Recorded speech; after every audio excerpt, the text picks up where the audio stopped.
লালমনিরহাটের হাতীবান্ধায় কৃষি জমি খননের সময় মাটির নিচ থেকে একটি অবিস্ফোরিত মর্টার শেল উদ্ধার করেছে পুলিশ। ধারণা করা হচ্ছে উদ্ধারকৃত মর্টার শেলটি ১৯৭১ সালের মহান মুক্তিযুদ্ধকালীন সময়ের। শুক্রবার সকাল ৯:৩০টার দিকে উপজেলার গড্ডমারি ইউনিয়নের ৭ নম্বর ওয়ার্ড এলাকা থেকে এটি উদ্ধার করা হয়। পুলিশ ও স্থানীয় সূত্রে জানা গেছে, ওই এলাকার বাসিন্দা আবুল হোসেনের মালিকানাধীন একটি আবাদি জমি ভেকু মেশিন দিয়ে সমান করা হচ্ছিল।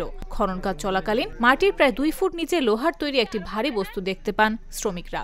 পরে দেখা যায় এটি মরিচা ধরা অবস্থায় থাকা একটি অবিস্ফোরিত মর্টার শেল। খবরটি ছড়িয়ে পড়লে মুহূর্তের মধ্যে আশেপাশের মানুষ ভিড় জমান এবং এলাকায় কৌতূহলের সৃষ্টি হয়। পরে স্থানীয়রা থানায় খবর দিলে পুলিশ দ্রুত ঘটনাস্থলে পৌঁছে শেলটি উদ্ধার করে এবং নিরাপত্তা নিশ্চিত করে।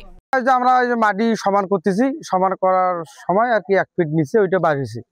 পরে আমরা ওটা সাইডে রাখিয়ে পরে ওই যে হাতীবান্ধা থানায় ফোন দিছি।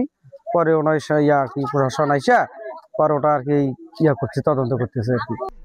উদ্ধারকৃত মর্টার শেলটির গায়ে MK-17 লেখা রয়েছে। এটির দৈর্ঘ্য ১৪ ইঞ্চি, বের ১০ ইঞ্চি এবং ব্যাসার্ধ ২.৫ ইঞ্চি। এর ওজন প্রায় ৩.৫ কেজি। এই বিষয়ে হাতীবান্ধা থানার অফিসার ইনচার্জ মাহমুদুন নবী বলেন, খবর পেয়ে আমরা দ্রুত ঘটনাস্থল থেকে মর্টার শেলটি উদ্ধার করে থানার কারখানায় নিরাপদে রেখেছি। বিষয়টি আদালতকে অবহিত করা হবে। আদালতের নির্দেশনা অনুযায়ী পরবর্তী আইনগত ব্যবস্থা গ্রহণ করা হবে।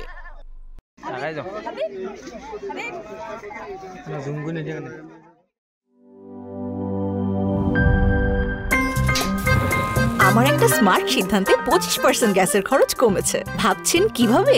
সাধারণ গ্যাস স্টোভ বদলে আমি এনেছি আরএফএল গ্যাস স্টোভ। এর সাইন্টিফিক নজল ও ব্রাস বার্নার ক্যাপ সমানভাবে তাপ ছড়িয়ে রান্না করে দ্রুত। তাই গ্যাসও বাঁচায় 25%, টাকাও বাঁচে 25%। আরএফএল গ্যাস স্টোভ নিরাপদ ও গ্যাস সাশ্রয়ী।